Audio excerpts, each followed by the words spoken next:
All right, big international news coming in. Remember, with the war that is presently on between Russia and Ukraine, there has been a fear if Russia will retaliate strongly. And that appears to have happened because we are told Russia has launched an intercontinental ballistic missile on Ukraine. And they've launched the ICBM, the intercontinental ballistic missile, early morning a few hours ago.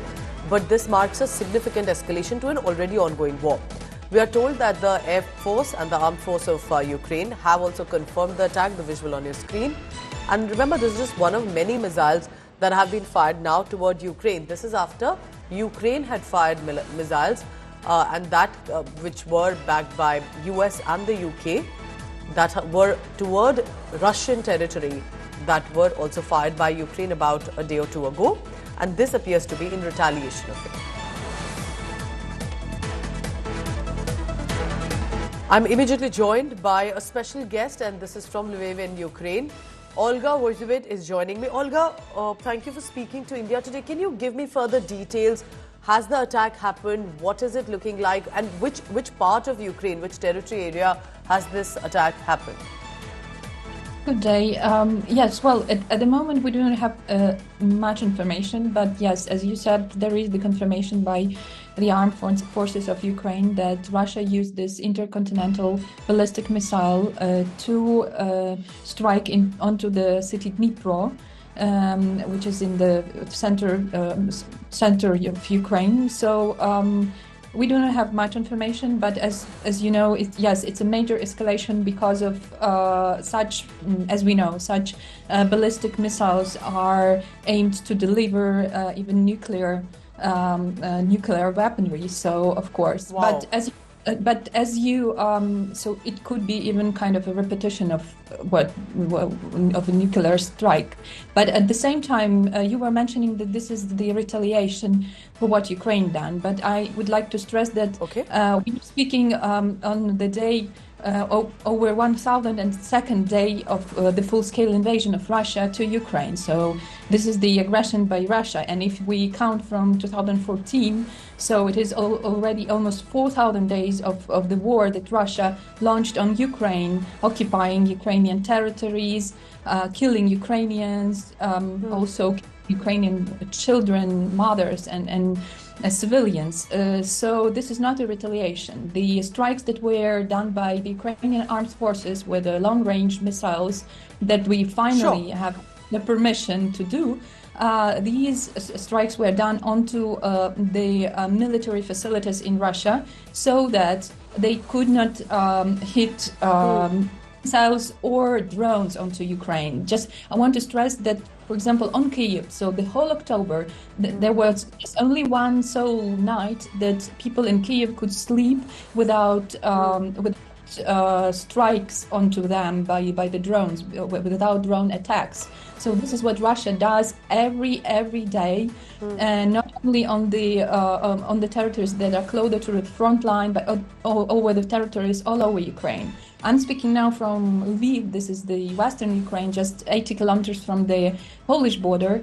So it is relatively calm here, but at the same time, we also had alert this night. And also the house where I'm speaking with you now, so just over the road, we had the missile strike in September, which hit building and so on. So clearly tensions prevail in the area is what you're saying. Olga, appreciate your perspective here.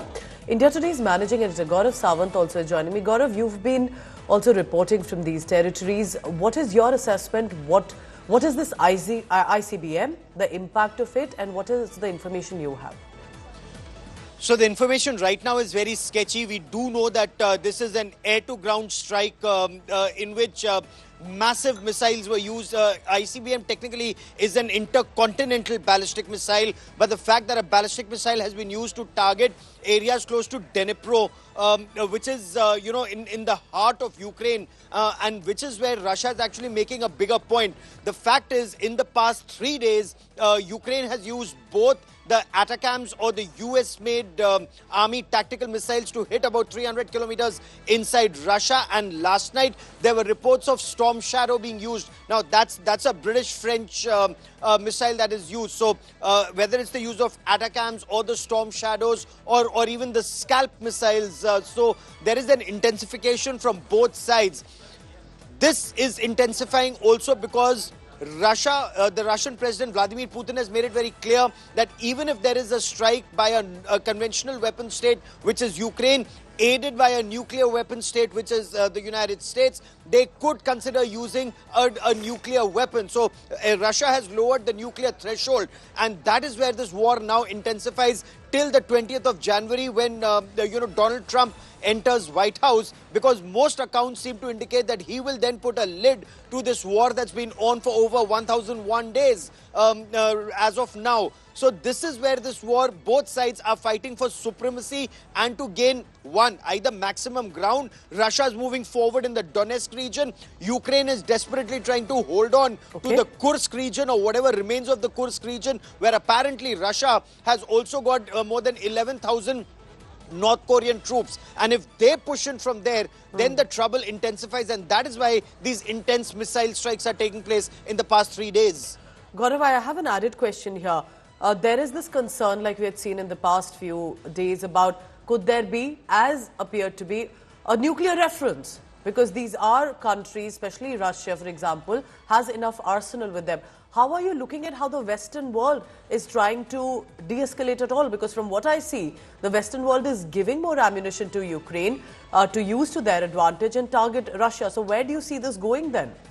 So there is no attempt to de-escalate right now, and that is where President Biden, in the last month of his presidency, which would be December until mid-January, he's coming in for tremendous criticism that it's only in the last 2 months of his presidency that he's not only giving the nod for the use of these longer-range missiles, he's also given a nod for the supply of anti-personnel mines to Ukraine, which Ukraine is a signatory to the Ottawa Convention, and since 1992, America hasn't given anti-personnel mines to any country. This would mean that there is clear and present danger and apprehension that Ukraine and America fear Russian troops could now advance beyond the Donetsk region. The targeting of Dnipro makes it very interesting, because this is where people were saying that Dnipro River or the Dnieper River could well be the boundary between the two countries. So do we now see a massive escalation in the next 2 months? And this is where Russia is warning America and other NATO countries that they've lowered the nuclear threshold. If they continue to arm Ukraine, there could be a strike, even if it's a tactical nuclear strike.